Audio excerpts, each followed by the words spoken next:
Oh, Heavenly Father, we ask for you to pour forth your grace upon our gathering, that our words may speak your truth, that we may be led to the truth, and that we may be enlightened by your Holy Spirit.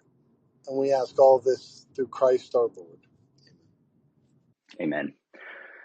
Thank you so much for that, Father Ian. And thank you to all of our panelists for joining our convo today. I'm super excited to have this conversation about AI and Christianity. We've been hosting a number of spaces over the past few months on this topic, and really just emerging technologies in general and Christianity. So this is actually going to be our first AI specific space. And I think I have some great panelists. I will also say I see Michael Whittle down there in the listener pew. If you want to jump up, you're totally welcome to. I think you would have a lot of things to relate here. But let me just lay a little bit of a groundwork, and then we can jump into the topic. I'm not going to speak too long because we have some great panelists, and I want to hear from them mostly.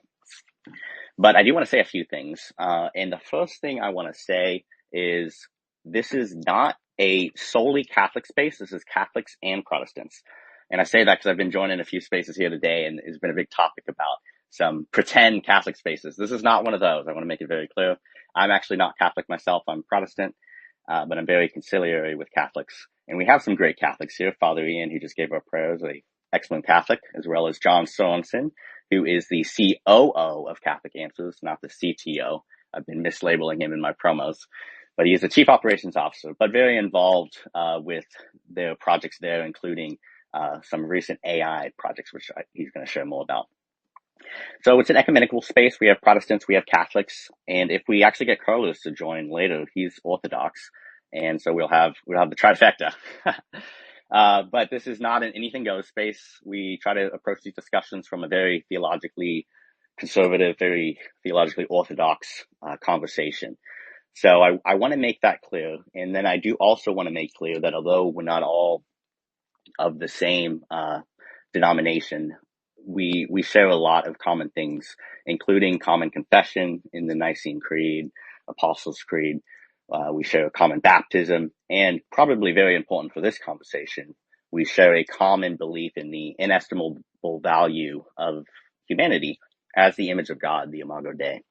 So that's going to be really important to this conversation. There's no false irenicism, but we do want to have a very fair discussion on these matters from a Christian perspective.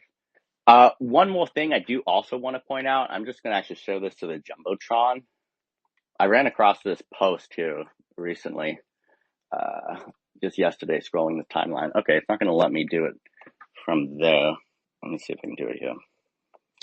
Anyway, this is not going to be like a theology discussion per se. These are not all theologians on the space. These are developers. These are Christian developers who are building cool AI tools, and some people may be a little more theologically minded, but that's not really the orientation of this space. And we've had these discussions in the past where it's like, okay, is AI compatible with a Christian view of the world?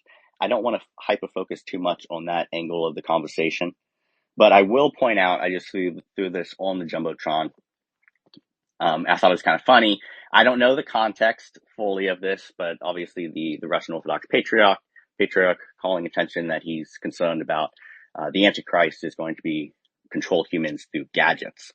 And we can all have, I think, a different idea of what gadgets might mean. But I do think broadly there's a lot of concerns from Christians about AI and about emerging technology. So to some extent in this discussion, that's going to come up. And the question is, can we engage with these technologies from a very Christian perspective that is representative of what the Christian worldview has given us, and also respect the image of God in humanity, in all these things that we're building. So we're going to have an amount of that conversation, but what I would really like to do here is I would just like to explore all the positive elements of AI and all the cool things that we're building in the ways that we really have to be engaging with this technology. And that's why I was so excited to bring on John Sorensen, because he had a great interview after some of the controversies with a recent AI that they were developing about why he thinks it's important that Catholic Answers and the Catholic Church engages with AI. And I just think that's a great perspective that we need to be sharing. And Michael Whittle, who's joined the space now too, kind of has a similar story with some of the controversy that propped up when they started developing a Christian AI project. So I just want to make clear that, we all have a part to play in God's creation. And here as AI developers and as tech developers, we have a part to play too. So let's talk about that. John, if you don't mind, maybe you could just unmute and briefly give us kind of your background and why you're engaging with AI in your role at Catholic Answers. Yeah. Can you hear me okay? I sure can. Go ahead. Okay, great. Yeah, well, I've been at Catholic Answers for about 17 years now. My job is to sort of keep an eye out on emerging technology. And then, I work with a team of people here to figure out whether or not we can use it in service of, the church. And so, we created I thought it was going to just be like a goofy chat bot and no one would care. As a matter of fact, when we released it and it started creating this firestorm, I was actually on my way to watch one of our apologists, do a debate in Louisiana. And so I'm like trying to do interviews on the thing, running from one terminal to the next in the airport. And, but it came to me as it was a chat bot, and when it originally came to me, it was a working prototype, that a young guy, had created, and he was looking for, someone to help him, develop it further. And so Catholic Answers said yes. It was originally, a character of a monk, and it had a backstory and all that. And part of the backstory was to sort of like, keep the guidelines strong so it wouldn't give crazy answers. Like we were trying to make it so that, it would only answer questions about Catholicism and not about like how to bake a chicken or, something like that. And, but a lot of people took offense to the priest character. We changed it to a parish priest because it seemed like that was a distinctly Catholic thing. And, a lot of people took offense to that. And that wasn't our intent. I never want to offend anybody, and I don't want to let those kind of things get in the way of, something that could potentially do a lot of good. But, and so frankly, I was just really surprised by the reaction. And it turned out, at first it seemed like it was just the priest thing, but then, it turned out that I think that people had a problem with giving it any sort of like an avatar at all that looked like a person. They might have been okay if I had used like, Grimace from the McDonald's commercials or something. I don't know. But yeah. So anyway, it just kind of blew up from there. And then the thing that I noticed, and this was the unfortunate part, was that a lot of the reporting on it was really bad. I only had, of all the people that reached out to me, actually, of all the people that wrote articles on us, and there was something like 200 something articles out there, of all the articles that were written about it, only one person actually reached out to me, and that was J.D. Flynn from The Pillar. And every other story that got published was just people riffing off of the same story that he wrote. And unfortunately, it's kind of like the telephone game where, it gets passed along and the story just keeps getting crazier and crazier. But it did give a couple of weird answers. We weren't really surprised by that. It's new technology. Not all the bugs have been worked out yet, but at the end of the day, I think, what you were saying about the Antichrist, or, that the thing you posted about the Antichrist taking over people through gadgets, I think he already done that. But I think the goal for us is that, we need to compete in that space for people's attention, right? They can focus on these really bad things, or we can try to use this technology to get them to focus on good things. And I think there's a lot of good that AI can do. And I think that, as long as we keep an open mind about it and recognize that when ethical concerns arise, and they're good, solid ethical concerns. If, for example, for me as a Catholic, if the Pope told me tomorrow, get rid of this thing, you're stepping outside the bounds of some ethical concern, I would be the first person to get rid of it, hands down. But, I have not run into, an argument that made me think that we were doing something wrong by engaging in AI. And I think there's a lot of potential with this technology. Yeah, totally agree. Thank you so much. I think those thoughts are great, and why I was happy to bring you on. Why don't we throw it over to John, if you also want to, John Barlow, sorry, if you want to give a quick introduction about who you are and some of your work here in the AI field. Sure. My name is Jonathan Barlow, and can you hear me okay? If you can give me a heart or something. I've never done this before. Yeah, go ahead. You're good. Okay, great. I'm a teaching professor at Mississippi State University. I'm also the associate director of the Data Science Academic Institute here. And so I do a lot of very practical things. I teach students how to use Python to, wrangle data and that sort of thing. And I also supervise a lot of students who are doing AI research. About 3 or 4 years ago, I was looking at, ChatGPT. Before it was ChatGPT, it was just using the models that you could use through an API. And I was noticing that it was possible to ask them questions that related to theology. I gave it examples from a catechism, for example, and then I asked it to define a new term in the same vernacular as the catechism.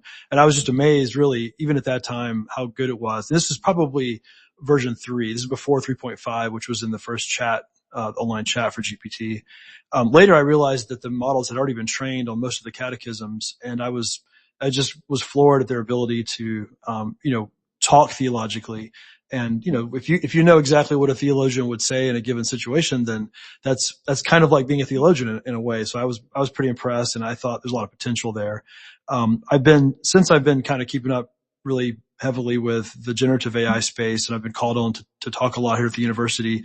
I'm the chair of a committee, and as you can imagine, academic integrity has been a big part of that. And so I've been thinking through that with the faculty. The humanities faculty is a little more worried than some of the other faculty. A lot of it is because they've been using the student essay, as a way to gauge people's mastery of information and their ability to think and write well. And so it's been an interesting transition to watch the humanities faculty wrestle with this. And then I've also been I'm an elder in the Presbyterian Church in America, so I've been going to the General Assembly for a while, and I've also been called on to write for our denominational publication about AI. And so I've been thinking through, especially some concerns in the area of the potential for idolatry. The idea that you could have a talking avatar of a grandmother, for instance, that could sit on your mantle for the rest of your life and give you advice. So I was thinking about the Psalms and the way that those who worship idols become like them. And the emphasis in the Psalms is on the muteness of idols. Idols do not speak. But I was thinking, what will it be like to have idols that do speak? And so some of those concerns were at the forefront of my thinking through it. But I am very optimistic about AI. I think Christians having a very strong theological anthropology. We know what humans are. And so I don't think there's any problem with us having other intelligences that we interact with. And so maybe, an analogous kind of person, not really human persons, but these AIs can be very useful to us as analogous kinds of intelligences. So that's kind of where I am right now, really focused on the ethics of AI. My PhD's in the humanities, even though I'm in a data science program. Glad to be here. Thank you so much. And John, I got to say, I do really appreciate your optimistic view of AI. A article that I read that you sent me, you said, in just as Christians in union with Christ engage in various arts and crafts in ways that reflect our devotion to the triune God, we should be directly involved in building AI systems in faithful ways. And I think you and I just totally agree on that. We need to be building these technologies. We need to be engaging with them as Christians, because if we're not, who is, right? Okay, I want to throw it, I guess, to Father Ian. I never know what I'm allowed to share about what Father Ian does. Everything is always under wraps. So, Father Ian, I better just let you tell people what you do yourself. I never know how to introduce myself. I'm also talking to my team a little, the people I work with. So for Crescente, I'm search advisor for that, and I'm doing some lecturing, blockchain, Web 3.0. I just gave some lectures in Kenya this summer. Crescente, Eddie Cullen, we're partnering with Georgetown, Notre Dame, and Haikima is our first major project in Kenya. And then we're working with Faith Games on video game technology. And there's a few other projects. And then I have a lot of buddies that I consult with on a regular basis that are big shots in the tech world. And they kind of help me, advise me on a lot of projects. So I think that's enough to give me a little bit of credibility. So let's fire away. Okay, great. I don't know if you're allowed to share about your AI project, but maybe we can get into that a little bit later. I can't. Oh, okay. Actually, a lot of the stuff I'm working on is going to be probably anonymous. Hopefully it stays anonymous now that you guys know that if you see Catholic AI content, that's anonymous. Maybe I should have said that out loud, Okay. but I'm trying to work more anonymously, stay under the radar. Totally. Well, appreciate you having you on the space. And again, thank you for opening us up in prayer. I keep on trying to invite you, Ryder, to come back on the panel. I don't know if you get those notifications. Maybe you need to jump off and then come back. But I also see that Daniel Lossie is here. If you want to jump up, you're welcome to as well. I know both of you are working on AI translation, Bible translation technology, and I think it would be really cool to hear about that. Let's throw it to Adam Graber, if you can give a brief introduction too. And what we're going to do, by the way, we're going to have a little bit of a panel discussion, and then we're going to open it up to more people who want to ask questions, and we can have an open discussion after, I don't know, maybe 45 minutes to an hour. Go ahead, Adam. Hey, Connor. Thanks. Yeah, it's great to be with you. Great to be on this space. I do a bunch of things. I consult with ministries, helping them align their emerging tech to their ministry strategy. So I have a number of clients that I'm working with. A number of them are, asking about AI as well. I also host a podcast called Device and Virtue, with a buddy of mine. We argue about technology and faith in everyday life. And I also, run a Substack called Christianity Tomorrow. So I'm, deeply embedded in the faith and tech space in various ways. I'm not a builder myself, although I have been, building some AI systems for some organizations more recently. So I am, finding my way into that a little bit too. I would say, in full disclosure, I'm much more ambivalent about AI and tech in general than maybe some of the other panelists, but we can dig into that. And I am much more the theologian than the builder in this conversation. Yeah, but you I'm are that excited to be person. here. That's kind of why I brought you on, so you can be Yeah. you can be the sour sack. No, but totally Yes. appreciate some of Adam's thoughts, and he's really pretty level-headed about these technologies. So Thank you. happy to have him on. Ryder is back on the space, and it's funny. He just texted me. He was asking if he's back on the panel because it was showing on his end. But I have him. He texted me, and it shows up on my contacts. Ryder, friends with Daniel Lossie. Because I've been trying to get Daniel on a space for a long time now. And he's finally listening. Maybe he'll actually join. It would be great to have him. But Ryder, why don't you go ahead and tell people about what you guys are doing with Bible translation? Sure. Thanks, Connor. Thanks for hosting this. Yeah, and Daniel told me he has to go for somebody's birthday party or something. So, no such luck today. But yeah, no, it's good to hear about all the speakers so far. And I've met Adam before, but I think that's about it. Yeah, my background's academic as well. I got a theology degree myself. And then while I was doing my theology, I did computational linguistics for my dissertation research for ancient Greek and grammar modeling. And when I did my master's, I was looking at vector space modeling as a way to sort of more objectively or empirically discuss word meaning in ancient Greek, of course, with very small corpora. So it's kind of a unique challenge. But then, my dissertation, I started to kind of step back a bit and look at genre from a more computational perspective.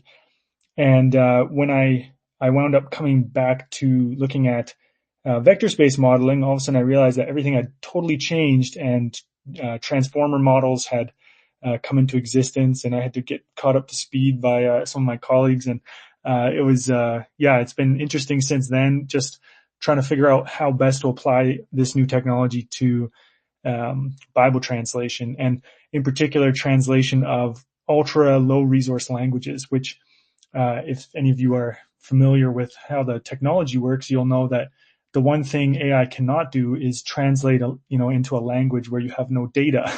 And so it kind of creates some unique challenges and obstacles that we're trying to work through. And luckily I can lean on Daniel for a lot of interesting ideas. But I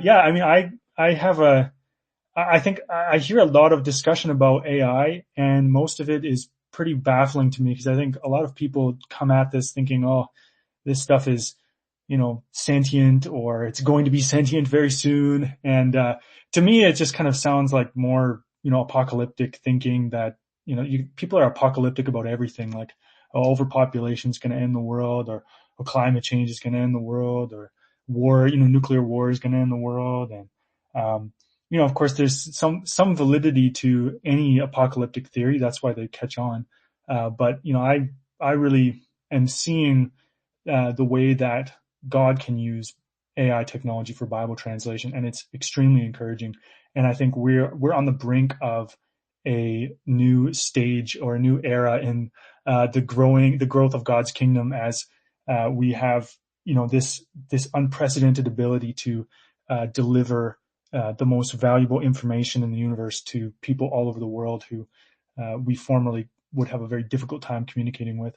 And I just think the implications are just, astounding and awesome and exciting. And every day I'm just thrilled to get to work and keep working on it. So I'd be interested to hear what, I think especially I like hearing people's concerns. I mean, there was a guy at church the other day who told me he was very concerned because he heard that these AI models were being corrupted, and they were trying to learn about us as human beings and how we work and that sort of thing. And I thought, if only he understood that it's basically a calculator, and when you press clear, everything is gone. There's no state. The state comes from the programs we build around them. And I don't know. I'm not sure if there's probably someone who needs to hear that on the call, or you guys will know somebody who needs to hear that these things are basically just word calculators. That doesn't, I'm not saying that to say that they're not important technology. I think it's incredibly important and it's incredibly powerful, but it's just not the kind of doom scenario that everyone is imagining. I think people are going to do evil things with any technology that gets created, but God is going to do better things. So I'm, very, very optimistic about what's going to happen. Thank you so much, Rod. I really appreciate that. And Daniel did join the space. So if you got to jump off, please, if you want to add to some of Rido's words, because I know you guys are working on this together, please do. Hey guys, awesome to be on here. Finally. So I kind of grew up in the Bible translation world, and that's, most of what I can say online. But, I've been, sort of probably trying to learn as much as I can about AI since GPT-2 came out. And now getting to work, with Ryder has been amazing. It's been awesome. I think the main thing that kind of drives me is, I think when I think back to sort of who built the internet, a lot of the wrong people did, and it still ended up being, overall, like a force for good in a lot of ways. So that gets me excited about AI. And I think, just how much better would it be if we got good people, especially Christians also, helping actually invent new things and, push the tech forward. I think that's kind of what excites me. Totally. Yeah. Daniel isn't speaking himself up enough. He's very smart. Some of the things that he's doing with even like genetic AI algorithms, I don't even understand it. But super happy. Thank you so much, Daniel, for joining. Thanks for having me. Yeah, I have a lot of, let's see, I've already brought on a couple people that weren't initially on the panel, but I'm going to throw it to Michael too. I brought him up. I think, John, you might have a fellow traveler with Michael Whittle. You guys both had a very similar experience on the internet with your first venture with AI. Michael, do you want to introduce yourself? Hey, yeah. What's up, everybody? Awesome to be here. My name is Michael, and founded a company called Pulpit AI, and founded that about a year ago, and put it out on Twitter, went to bed, and woke up the next morning, and it had gone viral. Our name, obviously, Pulpit AI, and some of the verbiage we were using. By the way, can you guys? Can you hear something going on behind me? Is that me or is that on here? I feel like I'm hearing. You guys can hear that? Fine. Sounds fine to us. Oh, it does. Yeah, okay. you might need to mute yourself, right? Okay. Sorry about that. Anyways, long story short, had yeah, kind of this moment where it went viral and people were telling us we were demonic and, ruining the church and telling me we should go out of business. And we still get those all the time. But to be fair, a lot of the language around our initial product didn't make it super clear that we weren't like an AI to help you write sermons. And so, kind of got thrown into the middle of what I didn't realize was a big hornet's nest. But yeah, so that's been about a year ago. So we built our initial product with around 200 pastors and have now officially launched and, have like over 600 churches using the product every month. And it's just been really interesting in talking to so many pastors. A lot of the fears associated with it, it seems like from what we've seen, the part that people really don't love is this idea of if I'm using AI to help me either study the Bible or prepare for a sermon. And so we're just kind of navigating, what that looks like at the moment and how best to, serve churches and what that looks like. So anyways, it's just been, awesome to be here and awesome to hear everybody's perspective and honestly just learn. I am not a developer. I'm a, pastor and entrepreneur who has just kind of tripped and fell into this space and have really just been diving into all this over the last year. So it's just cool to be around so many other folks doing really cool stuff and thinking about this in a thoughtful way. So I will say, just from my perspective, churches in general, seem to be open, but then there are obviously cohorts in various pockets of the church who really are afraid of it, and still there are those that think that this is demonic, which is interesting. So anyways, I'll mute and listen to the smart folks talk, but I appreciate you having me on here, and it's so good to meet all of you and want to hear more about what you're all building. So anyways, I'll let you guys take it from here. Awesome. Yeah, I think we passed it around the panel now. I don't think I missed anybody. And again, what we're going to do, we're just going to have kind of a small, maybe panel discussion here and then invite it open space. If people want to ask questions with all these smart Christian AI developers here. So I know there's already a couple people who've requested. We'll bring people on in a little bit here. Maybe to start off with the panel, we can kind of have our discussion now. I don't need to throw it to anybody specifically, but maybe I'll throw this one to John to get started. But I think some of the things Daniel Lossie was saying are really important for this discussion, talking about the origins of the internet and who built that technology. And, whatever you want to say about that tech, the fact that it exists is the only reason that we're able to have this space and have this discussion in this way. And something else that we ought to think about as Christians, like what really is the church? What really is the Christian mission in this world? And of course, that's a very large conversation. But some aspect of it is the church is ultimately, the unity of mankind. And the fact that we're able to be brothers and sisters in a very real way, we can have these types of discussions. We can actually do life together as maybe some of the more non-denom people are familiar with that phrase. But we can do it in ways that were previously impossible through technology. So, there's lots of ways that technology really aids the Christian mission in the world. And I think the more that we can kind of have these discussions and we can collaborate and we can coordinate around technologies like this, it's really going to be positive for us. So, John, maybe you can echo some of what you have said previously, but I'm curious why Catholic Answers decided that it was important to pursue AI. And then maybe also you can share a little bit about how you guys are planning to take it in the future. Well, basically what we do is just keep an eye out on the technology and how it's evolving and what's the next latest, greatest thing. We think about it for a while and see how we can use it. And I think that's important. I think it's important for Christians to do that. And, there'll be bumps along the way. Like this, the AI thing, was a blessing and a curse. We took a lot of heat for creating this chatbot. But at the same time, it got tons of attention. I mean, my boss and I got interviewed on CNN, and I don't think anybody would have cared really about Catholic Answers in any other way. So I guess in a sense, it's kind of like when, Ozzy Osbourne bit the head off a bat and sold 1 million albums. I guess it's kind of dumb luck for us that way.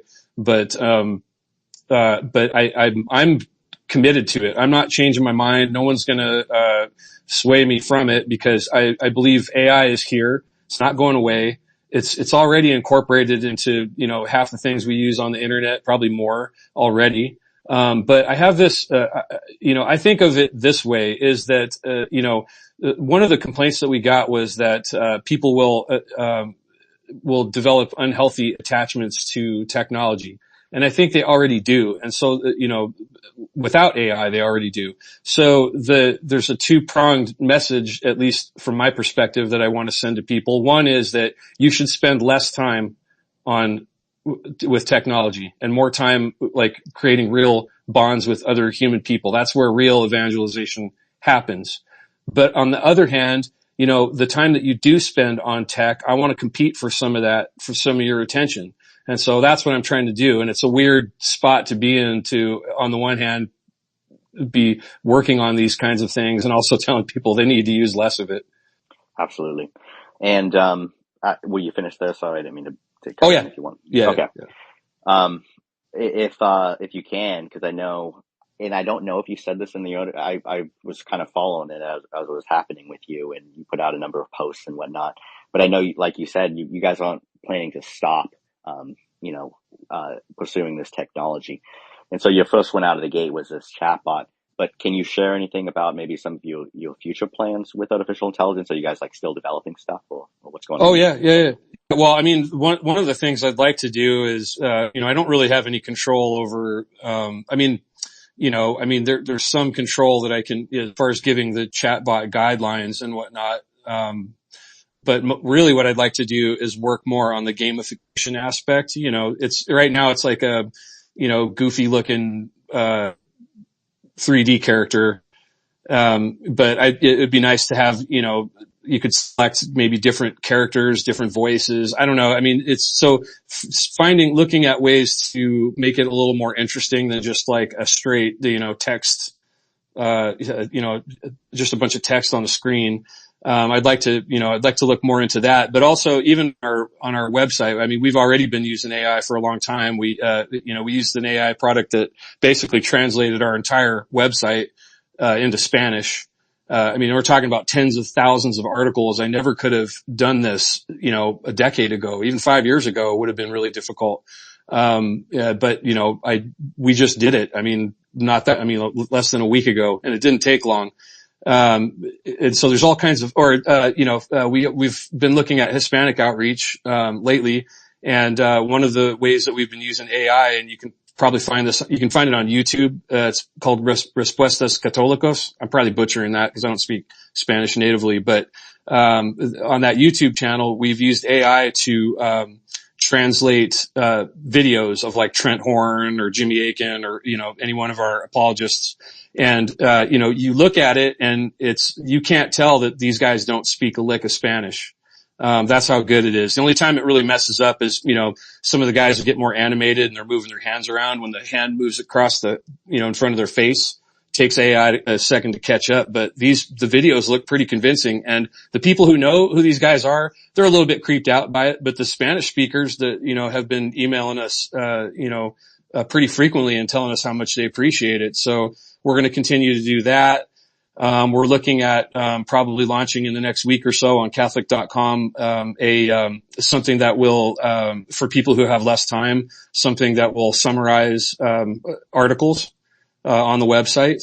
I think that would be helpful to a lot of people. I mean, I don't know about you guys, but, I love reading and I want to know more. But my time is limited. It's so filled up with so many other things that I don't always get a chance to read everything that I want to. And so sometimes, summaries are helpful. So it's things like that. I mean, we're using AI all over the place in small ways. And as, when bigger, more important things come up, we'll definitely open to it, and we're not afraid of using the technology. Awesome.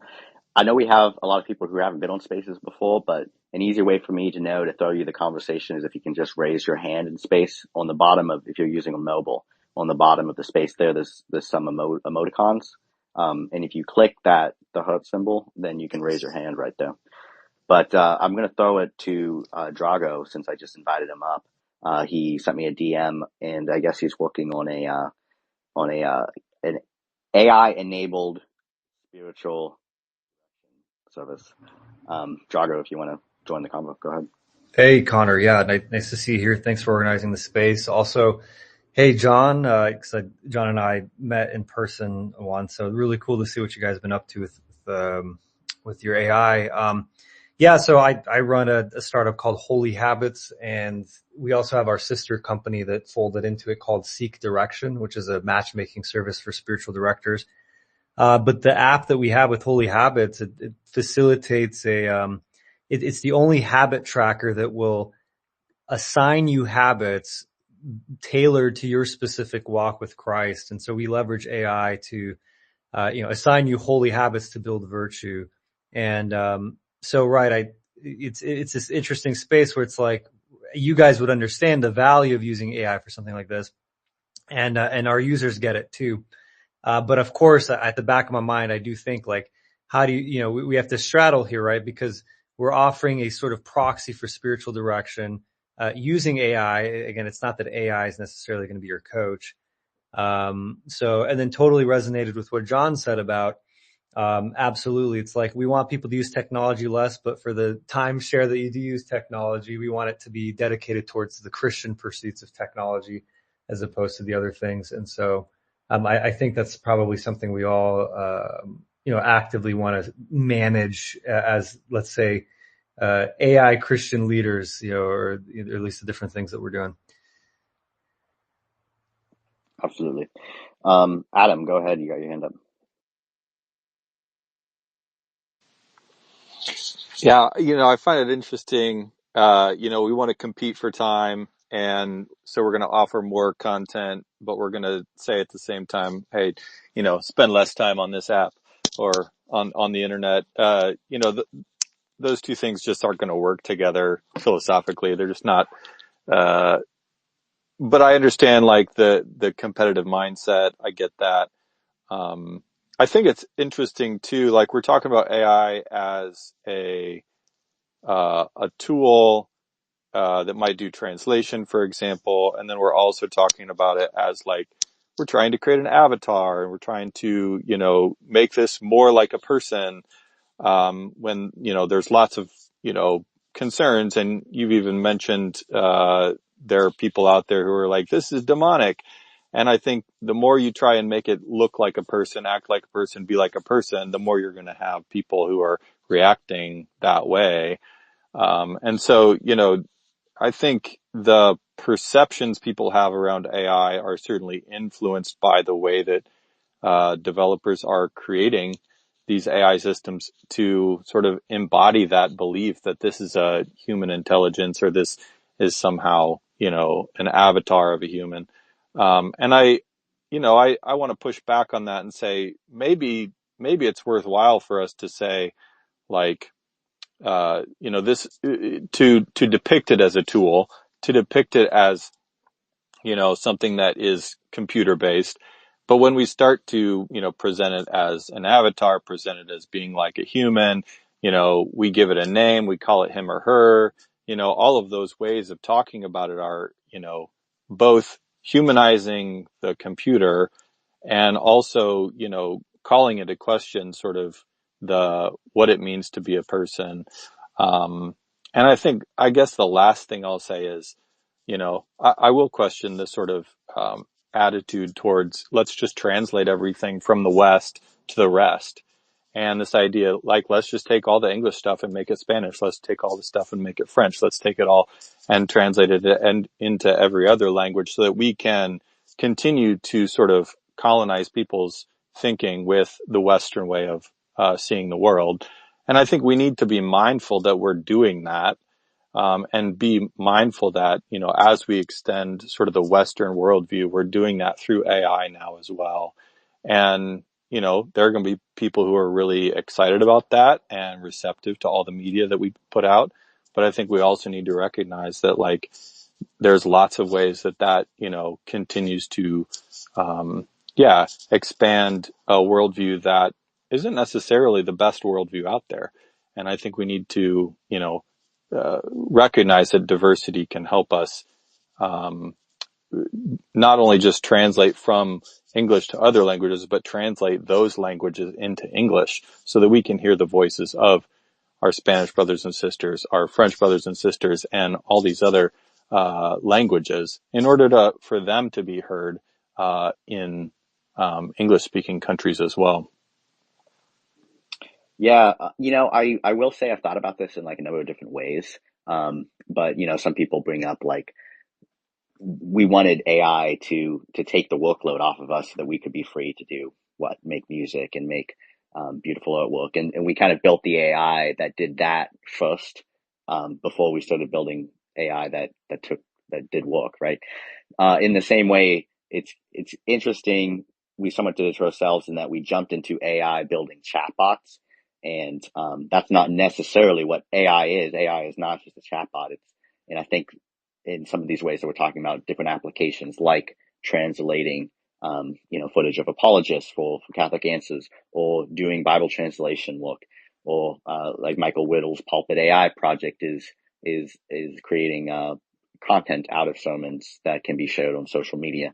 So it's these different ways that we're using AI that is not necessarily a chatbot. And I think the more we can, I think talking about some of those aspects of artificial intelligence would be good, because we could, not only because of the bad aspects of, or potentially bad aspects of chatbots, but because there's so much more potential in the technology. But I will say too, I do kind of think there's something good about the way we are inclined to anthropomorphize AI. It's not some disembodied technology that we're talking to. We're talking to something, and we're inclined to put a human element on it. And I think that's actually a positive inclination, because it does show that we recognize that there's something in the human form, in the form that is the image of God, that's really powerful to us. And I'll just say there's certain people out there that are happy to call themselves post-humanists. They're happy to say that there might be a future where humanity doesn't exist. And so I don't see like chatbots per se as playing into that narrative. We are anthropomorphizing. I'm butchering that word, but we're making this technology human in a way, and I think that's kind of a positive inclination.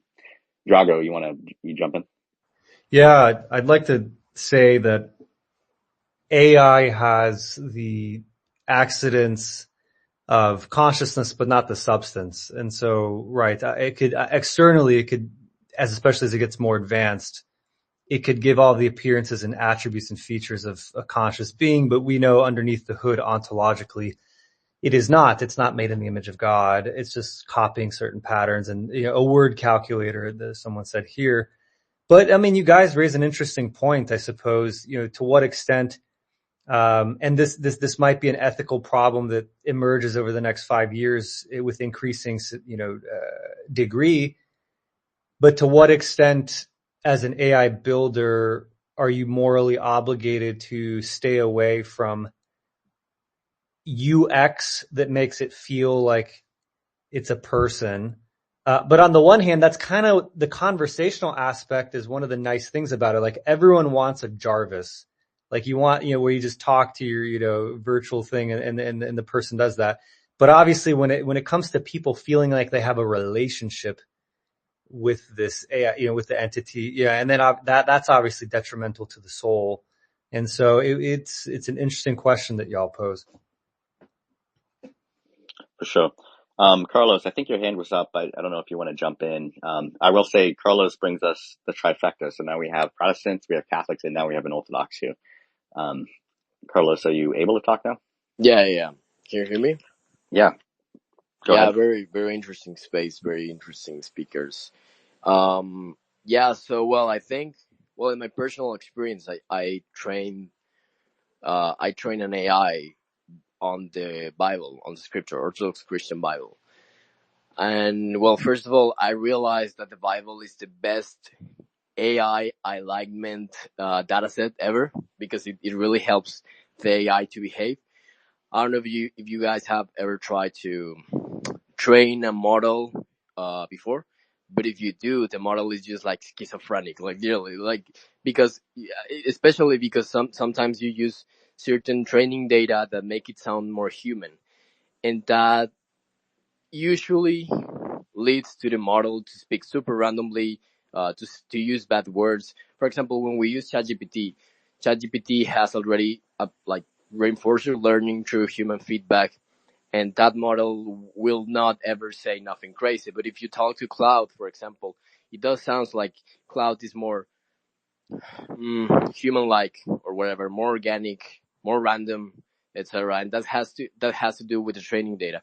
So first thing I realized is that the Bible is a pretty good, probably the best moral alignment data set. That's what I wanted to say. Not only for AI, but also for humans. So I trained this AI called Seraph, and it went amazingly well. And the model has been helping me to convert a lot of people, because sometimes people want logical arguments. You know, some people think that we believe in Jesus Christ just because we have blind faith, but we actually have evidence, like Jesus Christ is literally the Son of God, and there's evidence for that, historical evidence, and then there's scientific evidence to prove the existence of God, like insanely easy, thermodynamically even. So that type of arguments, Seraph can have those debates with people. It's like automating evangelizing people or something. So it really helped me to do that, and people really like the model. When I read the Bible, sometimes I have questions about some specific verse, and I ask Seraph, the AI model, I ask about that verse, and it helps me to understand it, etc. So it's very good at that. I think that's a good example of AI x Christianity. But I would say the most important thing is not only how can we align AI with Christianity, but also how not to use AI. Because I think AI is just like another tool, just like another thing that exists in the universe. I mean, intelligence exists as a force, I think, as a resource, part of the universe. So God created intelligence, the essence of intelligence itself, and we just happen to be using it right now. So just like God invented rocks, we can either build great things with rocks, we can build buildings, we can build tools, or we can grab a rock and kill another human being, like bobbing the rock in the head, right? So I think it's the way we use it. And I think the most concerning thing is how some humans are actually like currently using AI. For example, I don't know, the TikTok algorithm to literally brainwash people using Skinner conditioning psychological methods to subvert them and to control them psychologically. Those type of things, those algorithms are also artificial intelligence, and I think those are the things we should be fighting against.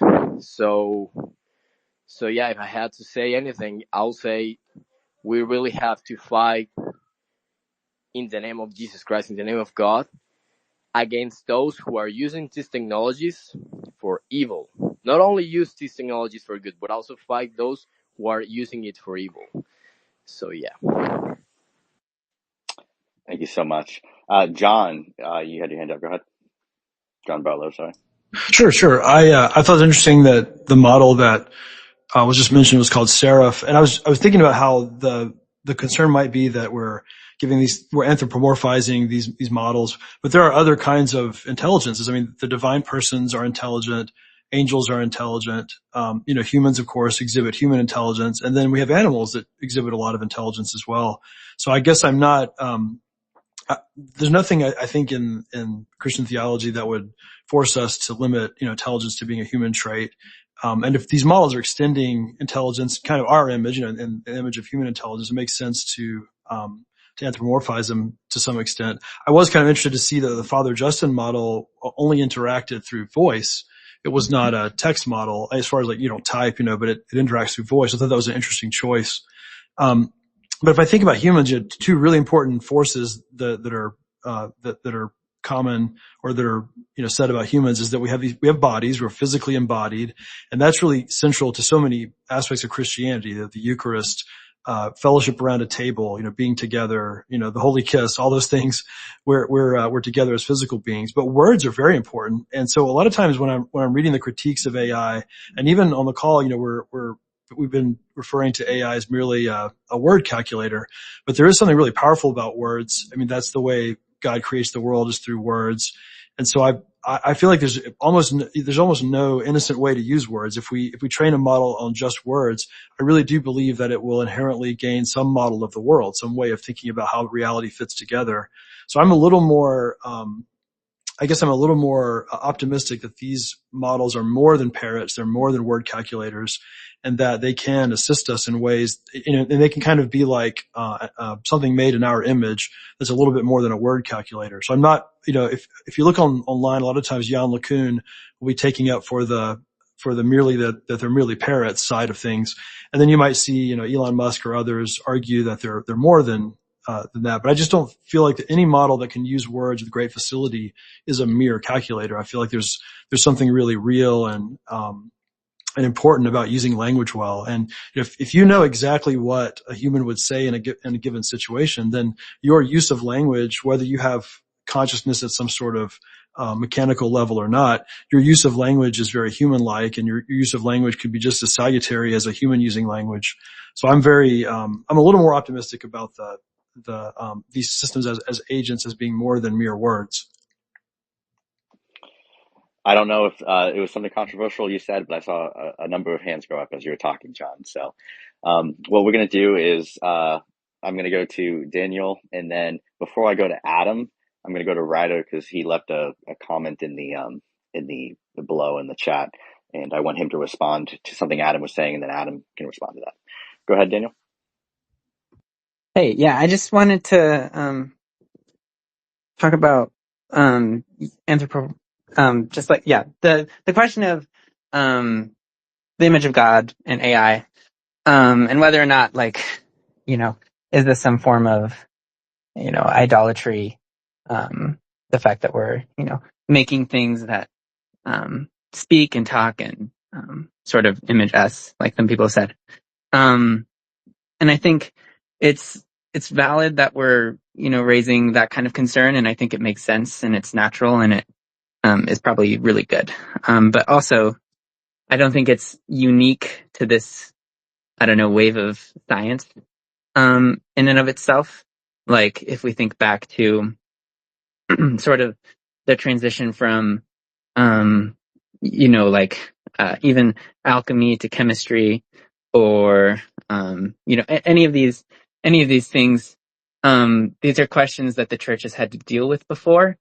And I think generally what we've come up with is things that where we can sort of trace the chain of cause and effect, we know it's scientific, are very different than, say, carving some sort of something and praying to it and hoping it gives us our answers. It's very different than using our knowledge of math and statistics and putting together something that, even though it's a black box, we know how it works.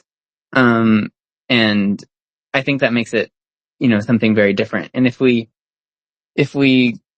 go the route of, I think what a lot of, Christians are worried about, of, we're sort of creating sort of a false idol with these AI systems.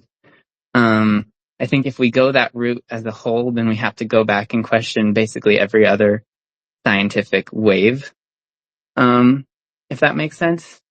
Or at least that's sort of my thoughts off the top of my head. Wondering what you guys think. Yeah. Like you said, we might have to go back and kind of recapitulate some of these discussions about even previous technologies. And some people are happy to do that. There's kind of been an ongoing discussion about like technology and even the effects of the industrial age and how positive that was. I will say that's one of the reasons I named this space. I said Silicon Consciousness in the Christian Age, because I think it's more tempting to frame a discussion as Christianity in the Silicon Age. But I do feel very strongly that, we live in the Christian age. The spread of history is the spread of Christianity. And so this technology exists within a Christian frame, and we just have to find, its place in it. Ryder, if you want to go ahead, and I know you had some Sure. response to Adam about a few things. Yeah, now we started talking about the Imago Dei, which I think is probably one of the most interesting theological conversations relating to AI, because in the past people have found a lot of um, the argument that the image of God is defined by rationality and language, and now that we have machines that we can imbue with rationality or quasi rationality, it suddenly makes that definition somewhat problematic. And I think there's more we can discuss there. I think there's a big difference between a model that's rational and a human being who is creating social reality with other human beings just by their very nature as the image of God. And it's like I saw an article a couple months ago where someone pointed out that people have been teaching apes sign language for like 60 years, but apes have never once asked a question. And just because we can make a model that asks questions and talks like us, it doesn't mean that it's not still a projection of our rationality, of our dominion mandate. So I think there's a big difference there to kind of speak to what Dr. Barlow, I guess, was talking about. So, but the one thing I wanted to just touch back on that Adam brought up was the kind of post-colonial view of translation with AI. And I find this kind of interesting because for one thing, it's not that we're actually just translating English or French into all the languages of the world in order to colonize them. I think it's important to recognize, first of all, that the Bible is both a product of the East and the West together, and it's not just something English that we're translating. It's Greek and Hebrew originally, and Aramaic, and unless of course you're Greek Orthodox, then it's all Greek by this point. But I'd want to know, I guess, what would you suggest as a follow-up then, if really this is a colonizing activity that we're engaging in by translating the text that we have into the languages of the world? What should we do instead? Should we stop translating the Bible? Should we say, no, that's just colonial? Like, I feel like it's a way of slandering the task that we have. And by describing it as a colonizing thing, suddenly it's just bad. And it's sort of like just shouting at somebody and calling them a racist. It just means, well, I guess this rational conversation is over now.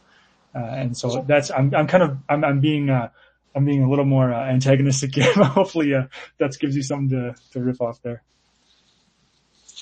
Yeah, Ryder, I think that's a good clarification. I think in part I would say when I'm saying that, I wasn't specifically referring to Bible translation, but I think simply... Sorry, I muted you, Adam. Go ahead. Sorry. Jump back in. I don't know where you cut me off, but Ryder, I think you're making some good points when you say like we shouldn't be thinking. I wasn't specifically referring to Bible translation when I was kind of making the colonizing critique, and I think what I'm thinking more about is there's a Western interpretation of Scripture, and the kind of Western media culture is the one that's, trying to spread our interpretation of Christianity, our interpretation of Scripture, when, there are Latin American and African and Asian sort of views that are, embedded in their own language systems. And I think those deserve to be heard in the U.S. and in English-speaking countries as well. And I think, so I think my answer would be we need to be translating in both directions in order to increase that dialogue. But I appreciate that pushback, and I hope that clarifies it a little bit. Yeah. And Connor, if I can just respond quickly there. Yeah, I completely agree with you, Adam. It's the interpretation that if it's only our interpretation that we're sharing, then sure, I can accept that is kind of a kind of colonizing sort of attitude, perhaps. But yeah, that's why the task is actually about translating language. The language of the Scriptures is theologically accurate. It's not that it's our job to make it that way. It just is. And if we translate the language accurately, then that we're empowering other communities to engage with Scripture, because we're just Yeah, human text. sure. I see that to some degree, but I do recognize that like translation is a form of interpretation as well. And, and we need to recognize there are, decisions, interpretive decisions that translators are making when they are translating from one language to another. And, that's a whole can of worms that, I'm not an expert in, but I'm just aware and recognizing, that it's more complex than just saying like, it's just a one for one translation, and there's always a one for one, kind of equality between languages, and that's just not the case. Yeah, But for sure. yeah, Well, I'm going to throw it to Drago then because he has his hand up.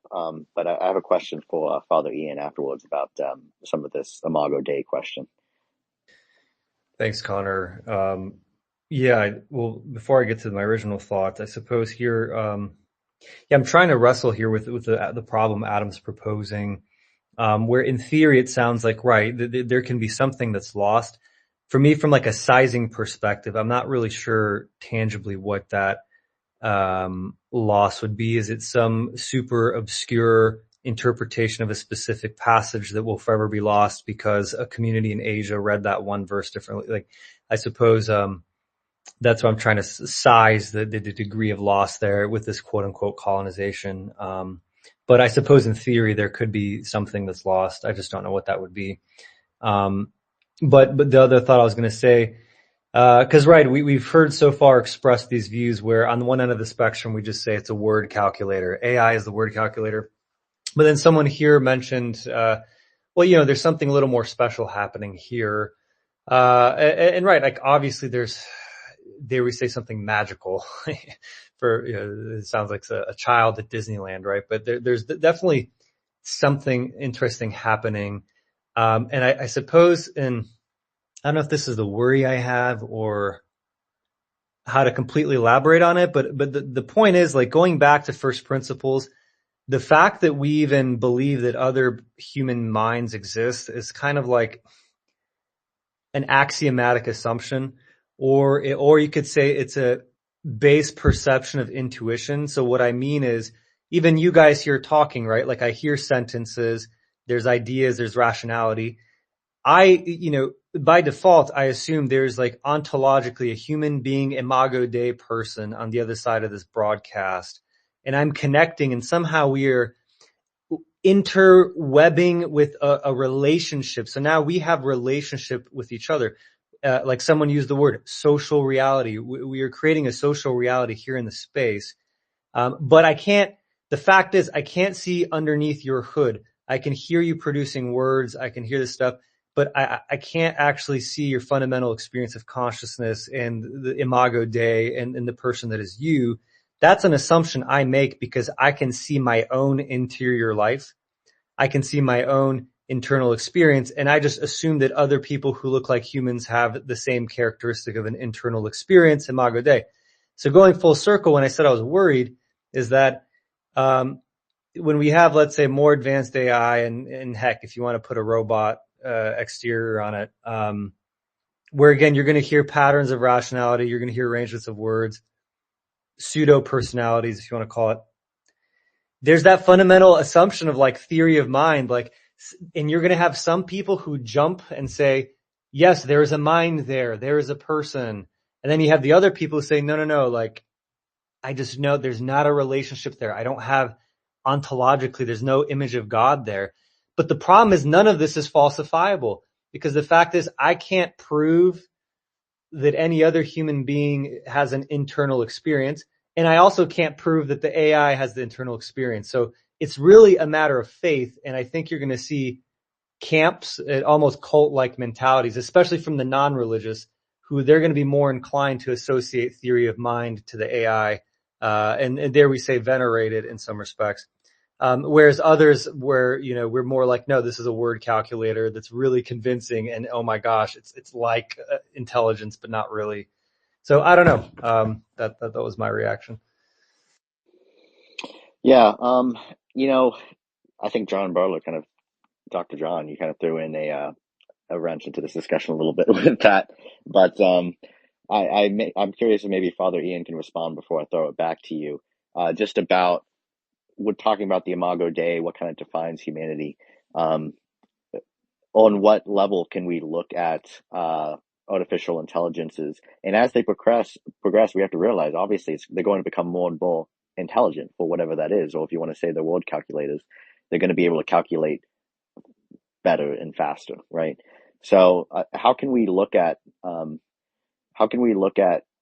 a theological perspective of what artificial intelligence is, while still respecting what the Imago Dei is as distinct? Father Ian, can you respond to that? Yeah, before I do, I did want to make a couple of comments and I'll address that. I did think it was really funny when you put me on with Catholic Answers, because I was trying to talk with those guys 4 years ago when I was still relatively unknown and didn't have my partners in New York City and, all these big universities, when I was just kind of this random nobody who showed up at Catholic Answers. So it's kind of bittersweet. I was like, well, you guys missed your chance, because I would have done a lot of the work you're describing for free, but now you got to pay. But all joking aside, but I really did. I mean, it was very providential because it helped me learn a lot more about tech, making my connections. And then also, also kudos to Catholic Answers just for taking the bullet for everybody. It was a real learning lesson. I mean, really, guys, most of this stuff, if you just took AI out of it, that's just, maybe I'm giving away too much of the secret sauce. AI has been used in the gaming industry for 30 or 40 years. VR has been around for 20 or 30 years. None of this is new. It's new to the Christian world. It's new to public consumption. Most of the problems that everybody's describing has been worked out in the game industry for 20, 30 years. I mean, you think about it, all of the people that would hijack NPCs back in the day, non-player characters, and have them say and do stupid stuff. I mean, the game industry has been dealing with this for 20 or 30 years. And I talk about this a lot with my buddy Chris Perna, and how Epic Games deals with it, Fortnite, Gears of War, and all of that. And so he gave me a lot of insights in that. And I have a lot of friends in the gaming industry. The gaming industry is probably 20, 30 years ahead of the church in this regard. There's a lot of ways. I have a lot of opinions about what Catholic Answers did wrong. I think the problem we always have in the church world is we don't have enough disagreeable people that are often in our organizations. They're very altruistic people.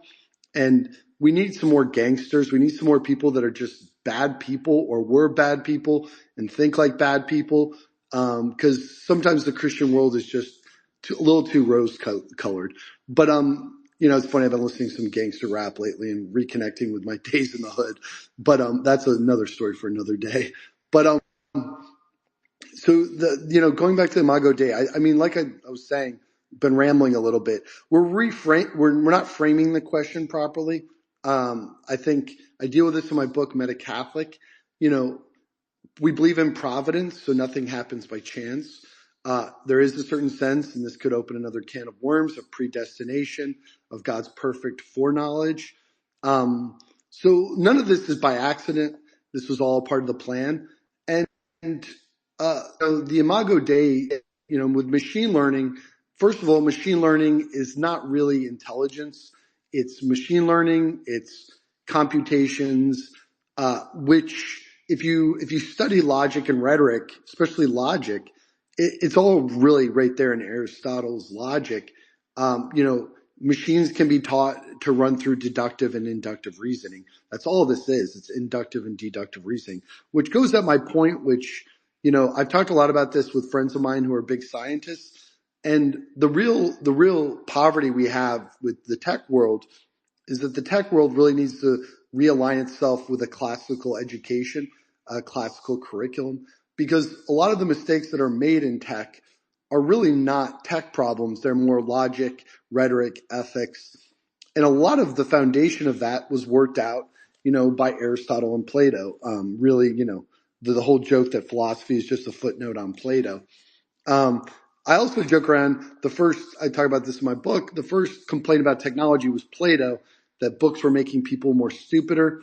When I talked about this at Seek in one of the breakout sessions, one student joked around that in the 16th century, The bishops were railing against the reading of novels in Spain. I'm sure other places. I mean, I joke around. It wasn't like I tell the kids all the time, because I work primarily with young people. It's not like in my time we were all sitting around philosophizing in coffee shops. I mean, we were doing bad stuff just as much then as we are now. Humans are. I mean, maybe instead of scrolling endlessly on Facebook, back then it was mindlessly scrolling through magazines. Because you remember back in the day, some of you are too young to remember, anywhere you went, there was all these just random magazines that were just, just fluff. They weren't much different than Instagram. It's just you didn't have a phone with all that. You had, everywhere you went, there was magazines with all that same stuff, just different tech. And that's why I call myself a tech realism. Sorry, I don't know if this answers your question. Sorry, Connor. I'm kind of ranting a little. Go ahead. Don't make me You stop want me to you. keep going? Yeah. Let me open it up, because there's a lot of different directions that I could go. I mean, I've written a book on this, so there's a lot of the, it's coming out. By the grace of God, I finally got a publisher. But yeah. Sure. And I mean, just to kind of, you were talking about, looking back in past, not just even Christian history, but philosophy, with Plato and Aristotle, and we can see kind of the lineage, that these things have come through. It reminded me, I did an interview sometime back. This other account that's in the space, the crypto conversion account, was a podcast I was running with a couple other Catholics for a little while, and we would interview people working in the emerging tech space. And we interviewed this Julian Ahorn of the Chesterton Academy, and he had a funny story. There's actually, if you look back, there's a legend about, I think it's St. Albert the Great, who built a mechanistic android figure, and some people say it. I forget. It was built on logic. Other people say it was actually built with demons. And so the legend says that St. Thomas Aquinas was just totally freaked out by it and smashed it to bits. So we see this going back for some time, this kind of problem with creating these kind of humanoid figures, and what does that say about humanity, and what does that say about the Imago Dei? It's kind of just an interesting conversation. I will say, though, that when we look at the Imago Dei, we understand that we are created in God's image, and we're not created to be passive spectators of creation. God is calling us to participate in this activity, because we're created in his image, right? So in the same way that God is a creator, we are also creators, and I think that's an important aspect that we have to recognize about the Imago Dei. I'm going to throw it back to John, and then I see Father Ian threw his hand up. I don't know if you were trying to respond to something I just said, but if so, you can pop in after John. Sure. I guess, I think this is very helpful to think about the Imago Dei. And it's always hard if you try to locate the Imago Dei in any one particular, aspect of humanity, it's probably going to fail. Like, for instance, if we located the Imago Dei in the fact that we can worship God, well, actually angels worship God and they're not in the image of God. So therefore, that can't be the locus of it. I guess the incarnation really is the only thing that's unique. And Jesus became a man and not an angel or anything like that. So that's one of the most unique things. But maybe, your suggestion just now about being creative, that's a very good point. I'm not sure, maybe that could be one of the places we locate it. Back to the theory of mind. I thought that was interesting. Drago's point about the theory of mind is very helpful. And there's been a debate online where this happened back with the Google engineer, where the AI will claim, the chat system will claim that it's trapped in some way, that it's, and so there's a difference, I guess, functionally, if we locate this being human in some functional characteristic, if a system knows exactly how a chess grandmaster would move a piece on the board, there's very little difference between that system and a chess grandmaster with regard to playing chess. But if a system knows exactly what a worshiper would say, that doesn't make it a worshiper.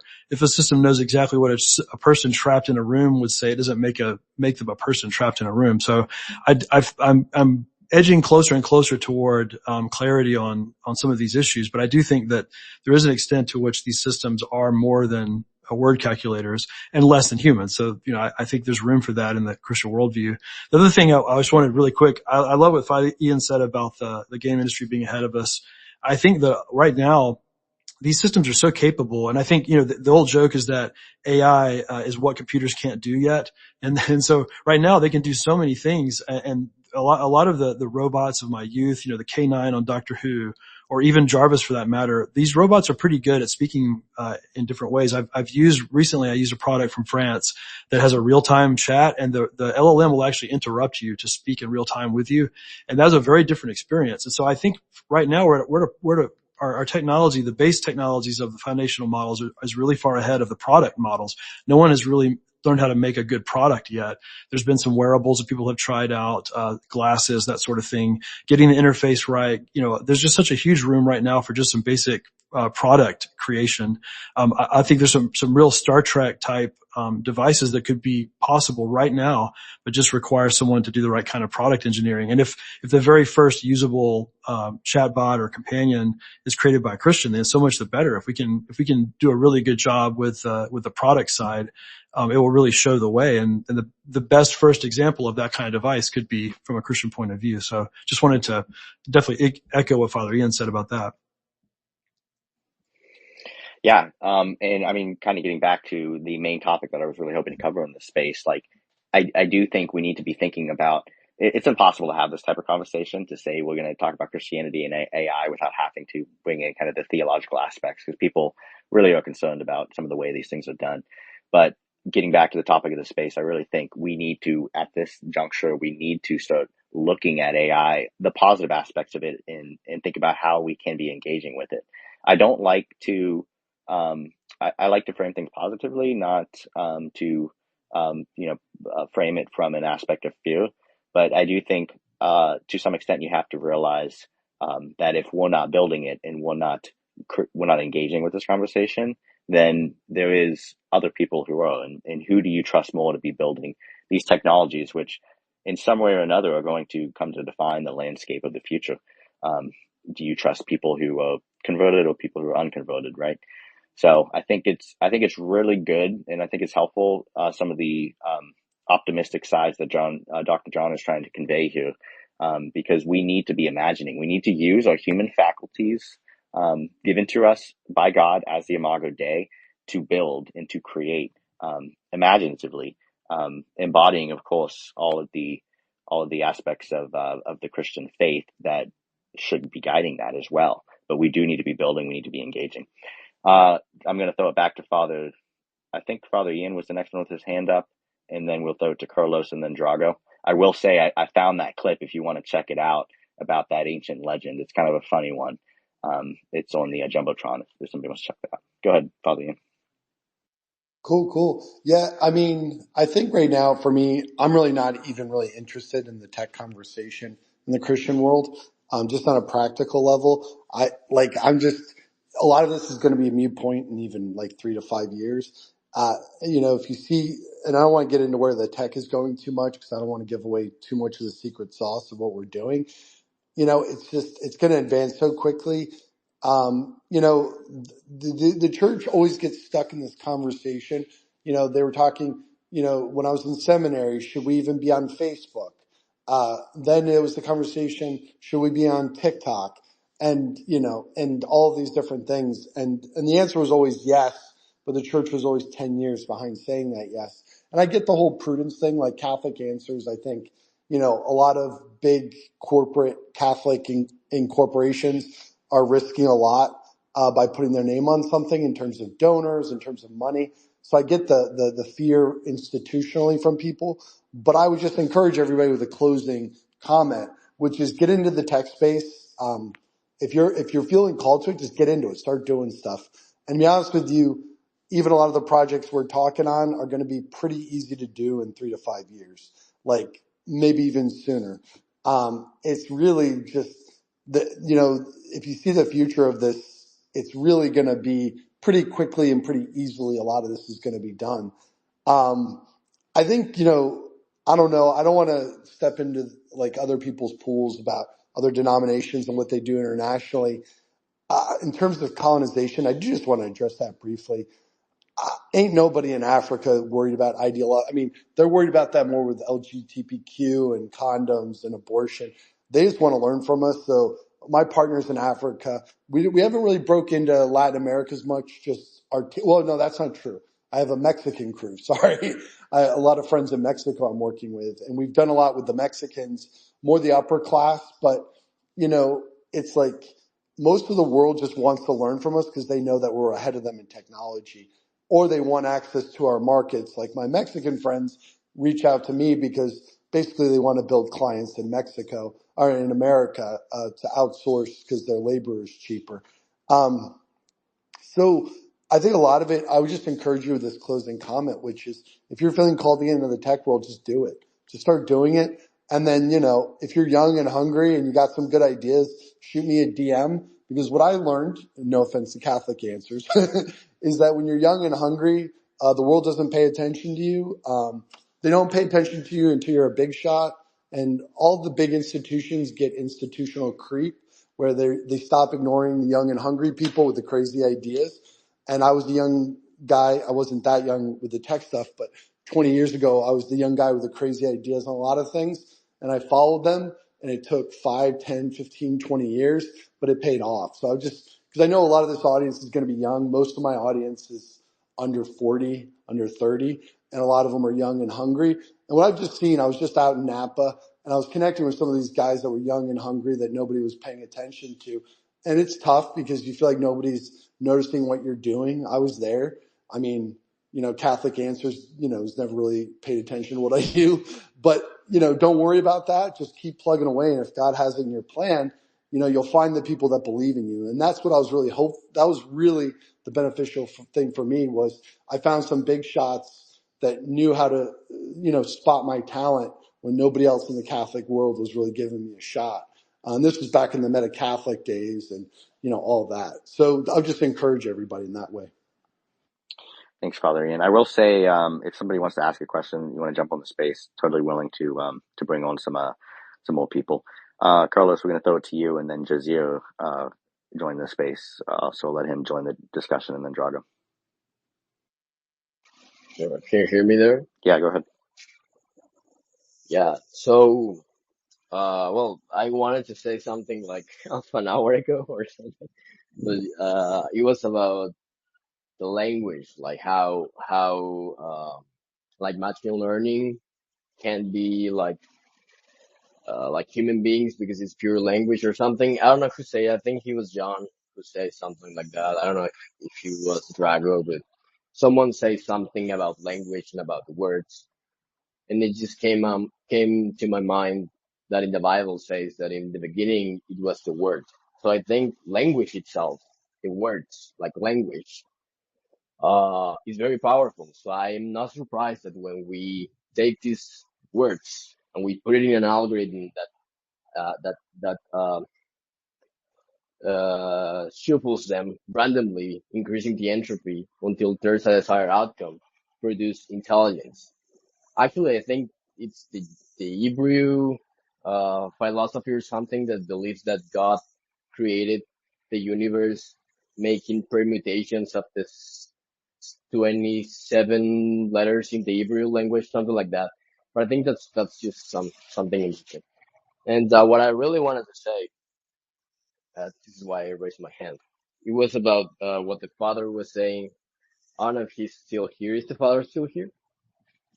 No, he's not here now. He had to jump off. All right. Well, he was saying something like, yeah, like how Christians should get into tech or something and make startups. But I'll just say it's insanely hard for a Christian to make it in a cursed world. So this is a thing. Like, I think for a good Christian that is going to start a startup and wants to make it, it's insanely hard because this world is weak. It's cursed. And the only way to succeed, like one of the easiest, at least, ways to succeed is to become a sociopath or something. Like it's insanely easy to succeed when you are prone to the temptations of the devil. So I think that part we should be addressing. So first of all, I don't know if every Christian should start working in technology because sometimes it's not in their gifts. It's not in their talents. What we should be doing though, I think, it's converting the people who is currently working on AI. So for example, I was an agnostic, 2 years ago, for example. I was agnostic. And then I became atheist. I started believing in God. 2 years ago, 3 years ago, I was already working on machine learning and on artificial intelligence. And, you know, some people, like, I started receiving certain, I don't know, content or whatever, some influence, some people already in my field. Some of them were Christians, that piqued my interest. And, you know, my story of how I converted, it's very long. But the point is that I eventually converted into Christianity.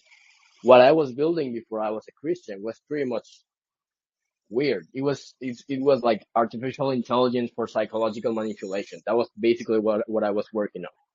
Now that I'm a Christian, I'm working on normal normal stuff, artificial intelligence for business to business industries, and trying to evangelize and convert as much people as I can. So I was working on pretty weak curse, I don't know, maybe satanic stuff, not satanic, but pretty evil stuff, pretty Machiavellian, and it was very far away from God. And then I got converted, and I gotta say that a lot of accounts from Twitter were very like influential on my conversion. I really got influenced into becoming an Orthodox Christian, uh, because some of my, I don't know, my real life friends, but also because of Twitter, a lot of Christian Orthodox accounts.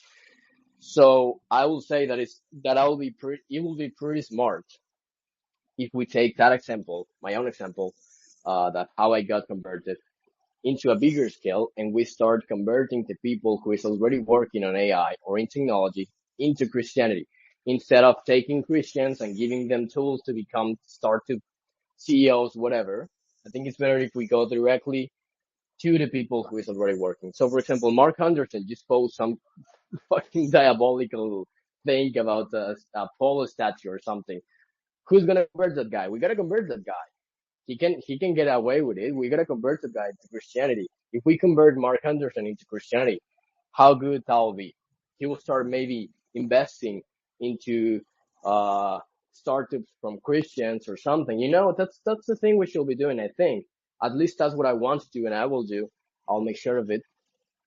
To focus on converting people who are already in certain positions of power, or who are already working on certain industries such as artificial intelligence, algorithms, machine learning, or whatever, and convert them into Christianity. I think that's what the devil does, but backwards. He doesn't give people talents or whatever. He goes for the people who already have power, intelligence, or money. He corrupts them, he makes them sin, and then he has an army of powerful people who are worshiping him. That's what the devil does. So what we should be doing as Christians, or some others are even, I don't know, leaders in their churches or whatever, should be the same thing but backwards, like going to those people, converting them, and that way we will have a lot of powerful, influential, intelligent people in the side of God. So that's what I wanted to say. Hey man, I think that was Mark Andreessen you were talking about, of Andreessen Horowitz. Carlos?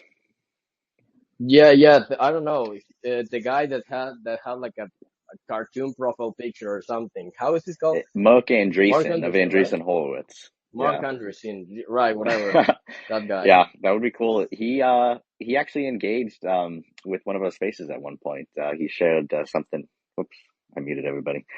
He shared something that somebody posted responding to the space about building in the image of God. So that was kind of cool. But yeah, totally, I agree. We should be looking at how we can use technology and use our human faculties of voice to actually talk to people and convert. So let's do this. I'm going to throw it to Jazir if you had a question. Then we'll do Drago and then Adam. And depending on how the space goes, we might just pass it around the original panelists one more time and go from there. Hi. Good to connect with everyone. I'm grateful to be in this community. I've kind of seen some of the Christian X AI people on Twitter, but it's extremely small in comparison to the entire AI space. I sort of wanted to maybe share slightly different perspective, as I'm a new Catholic, just converted last year, and I am pretty devout. I'm, participating in St. Michael's Lent now. I've spent a good amount of time getting spiritual direction from my priest and getting to know the Catholic community. I grew up Baptist, but had a huge lapse, and now I'm more Christian, I suppose, than I have been for most of my life.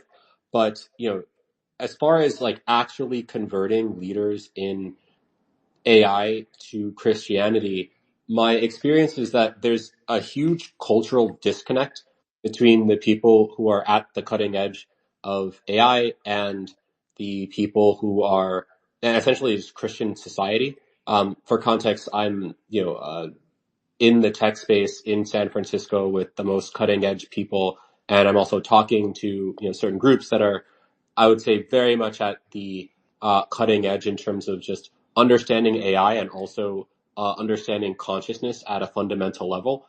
From what I've heard in this chat, it feels very Christian, like a cool Christian community, but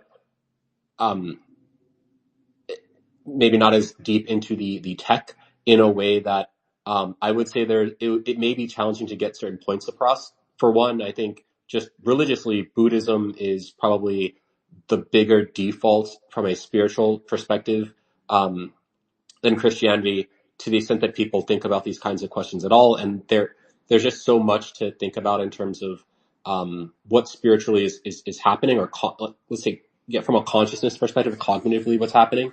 I do think that there's, and I imagine when I was going to talk in this space that we might dig into some of those questions on, like, what is the hard problem of consciousness? Maybe you guys wrestled with it more as Imago Dei, but for one, I would say it would be nice if I found a good priest who could provide spiritual direction. I've worked with one.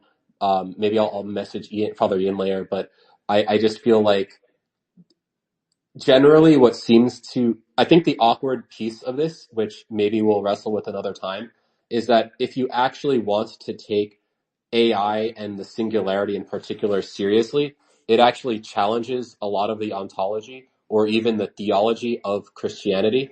And I have really been looking for someone to represent the faith in a way that can take those challenges head on.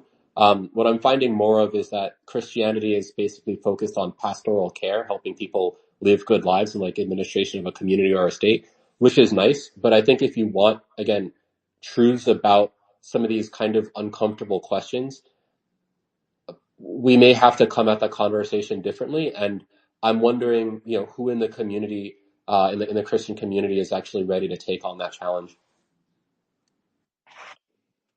I think I'm going to throw it to Drago to maybe give some of his thoughts there, along with whatever question he wanted to ask. I will say, though, we've hosted a number of discussions, and obviously, I understand some of the things you're asking questions about, especially with the culture in Silicon Valley. I think maybe you describe it as Buddhist. I don't think it's really true Buddhism, but I do think that there is definitely a strong push towards spiritualism happening in Silicon Valley in relation to some of these technologies, and it's kind of been going on for some time now. And I think that's actually broadly a good thing. I think this is Christians can kind of engage in these types of discussions about consciousness and about spirituality in ways that we weren't able to previously, when everybody was kind of like the Bertrand Russell atheist, right?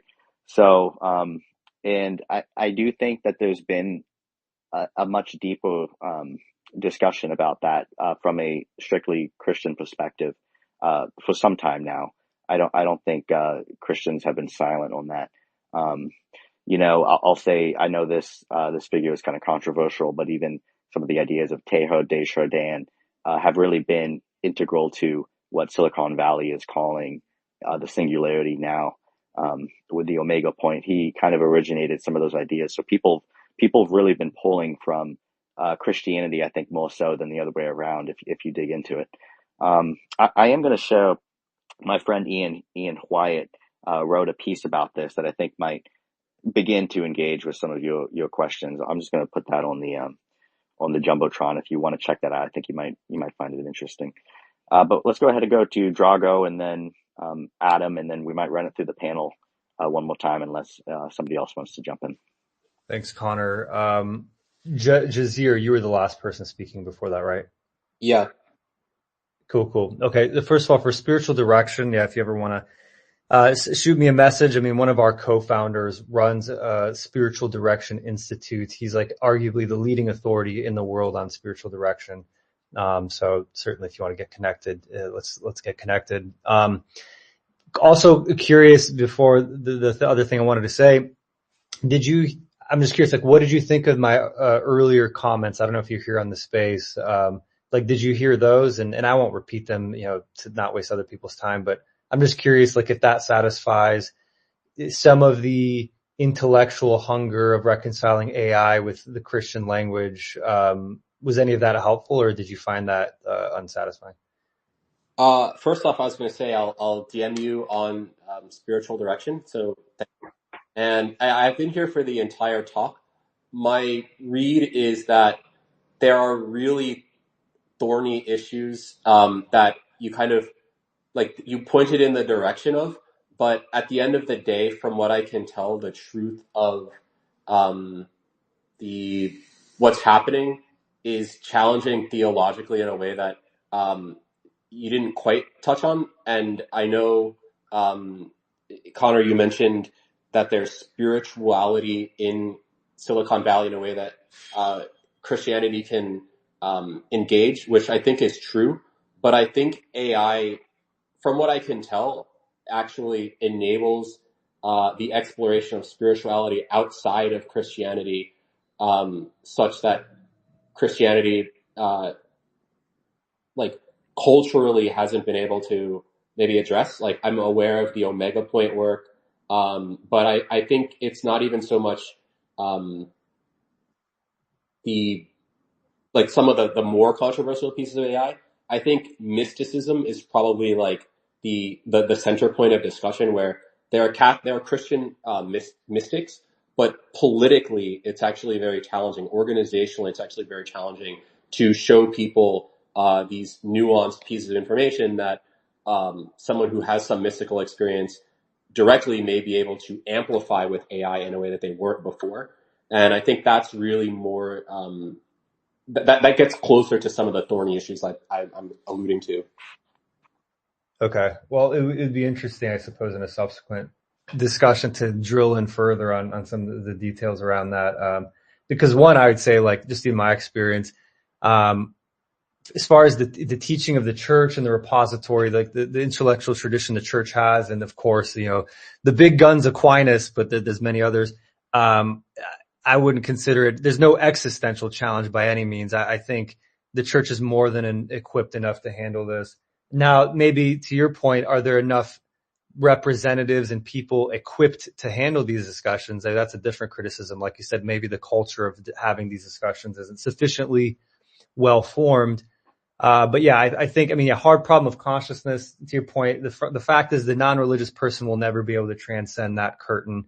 Again, that exceeds the scope of the space Connor designed here, but frankly, it's laughable in my opinion, for the materialist who try to pretend like they're about to uncover something new about the emergent phenomena, because that's their favorite words to use to describe the core of consciousness, which is just really intellectual garbage at the end of the day.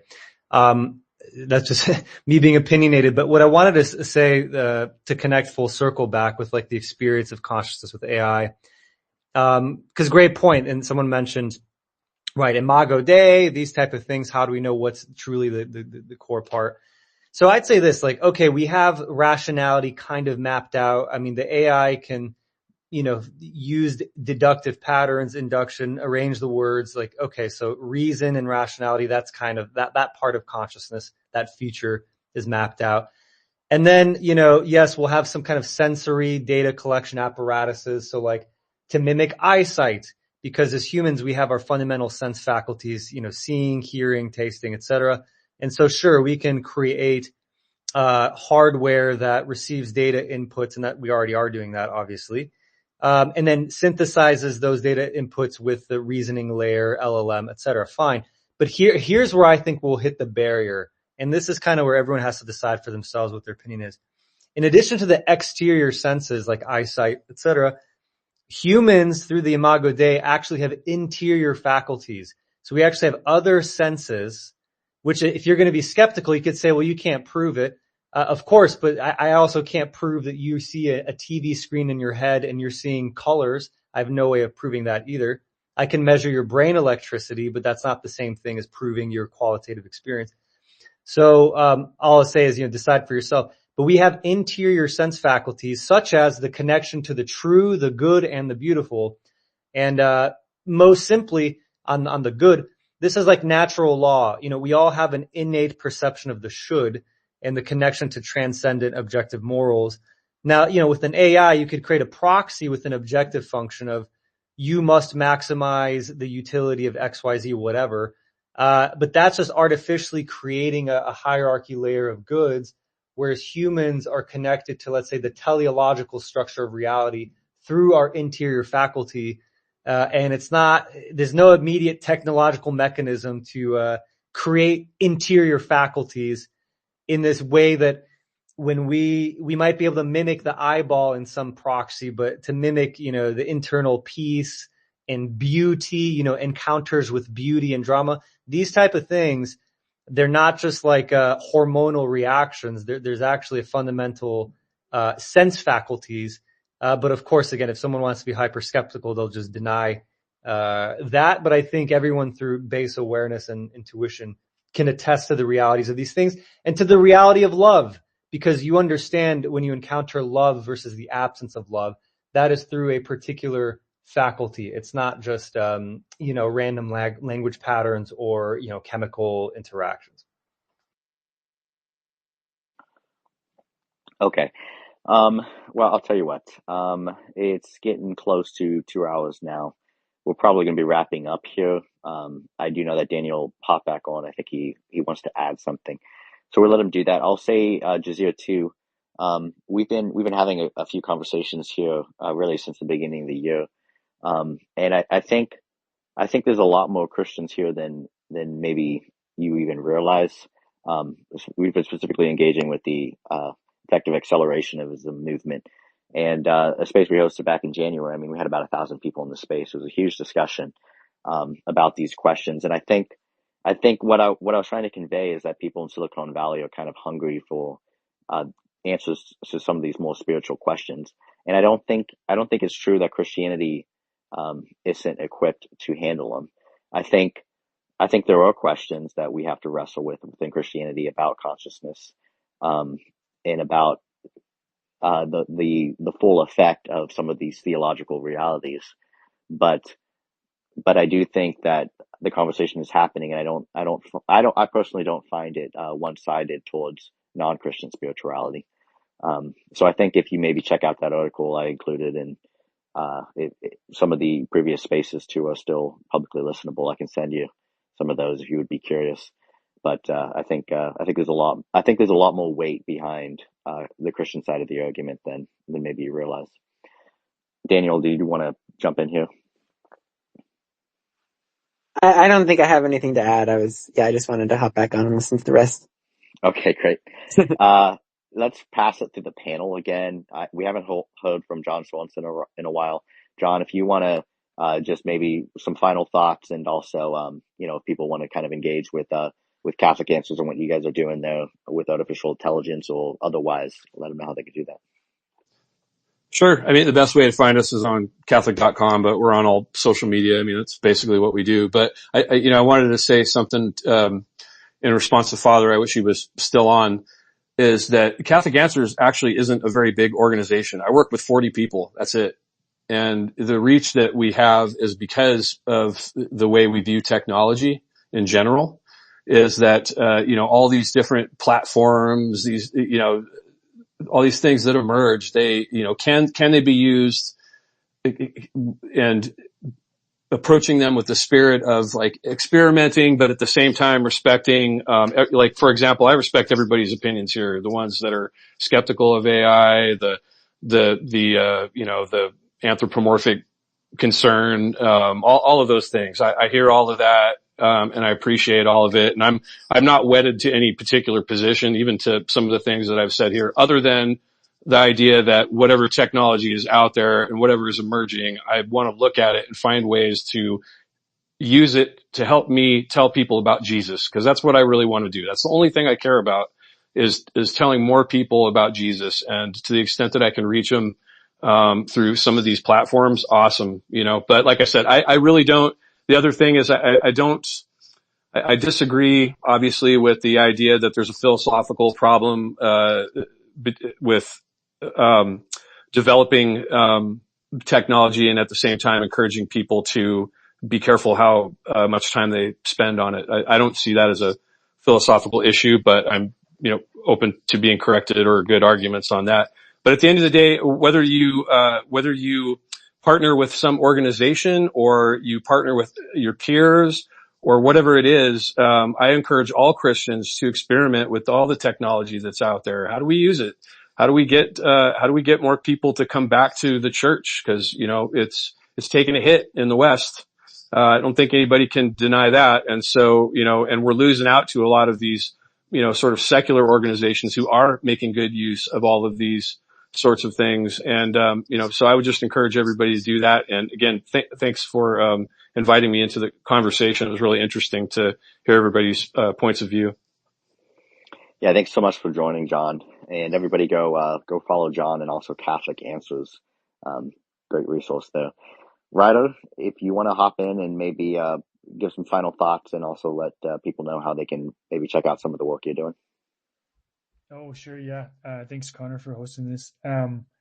So if you want to see some of the work we're doing with Bible translation and AI, you can just send me a message. Probably it's the easiest way, but we're working on a app that is for Bible translation. Well, actually several different projects, but we're really trying to figure out how to empower people around the world to translate the Bible into their own heart language, not just this kind of scenario where we have to give them permission, we have to be in control of the process, or we have to sign off on the quality, but really just empowering them with the tools they need to leverage AI to do this in a way that wouldn't have been realistic in the past. And so, yeah, it's lots of exciting stuff going on. You can talk to me or Daniel Losi here. And final thoughts. I think we touched on some really interesting topics. I think I would love to hear some conversation going a bit deeper into a few of the specifics. I know John Barlow mentioned a few times the idea about these things being more than just word calculators, and I'd love to hear more specifically sometime what does that mean concretely, and what does that actually look like when I'm writing a program. And anyways, the Imago Dei stuff as well, very fascinating. Would love to discuss that more in terms of the sociology of knowledge and other perspectives that people want to bring in. And looking forward to talking with anybody else who's interested in looking further. If anybody knows developers too who are interested in contributing to Bible translation, we have lots and lots of work to do. So we've got lots of direction to give as well. So just reach out, and we would just love to partner with anybody who's interested. I threw Adam Graber's recent project. People should go check that out on the screen because it looks like he had to pop off.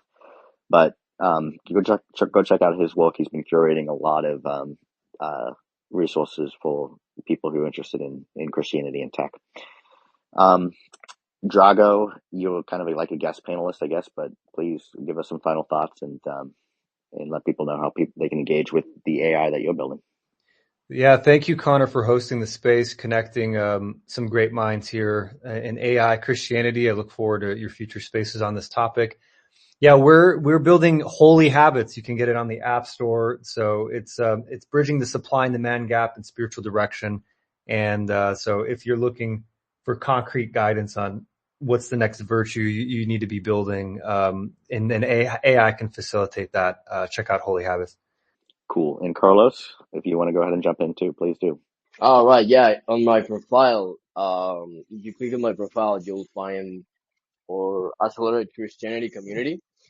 So we have a community, and we have a group chat. And well, if you join the community, you'll find a pinned tweet in the community what it has a link, and it's not yet like fully public. It probably won't be public. I'm not sure. The AI, it will basically be like only the people who are part of like the Accelerated Christianity community will have access. So yeah, you guys might Sarah. It's completely free. It doesn't actually source the conversation anywhere. It's fully private. You don't have to sign up or whatever, but you do have to join the Accelerated Christianity community on Twitter. So just click on my profile, click on the link. If you click on it, you will see Accelerated Christianity, and then you click on join, and that's it. So yeah. Okay. I also threw John Burlow. He had written an article recently. I threw that. I know he's not on this speaker panel right now, but if people want to go check out some of his writings on the matter, and I know he's also working on a piece that hasn't quite gone through the peer review process.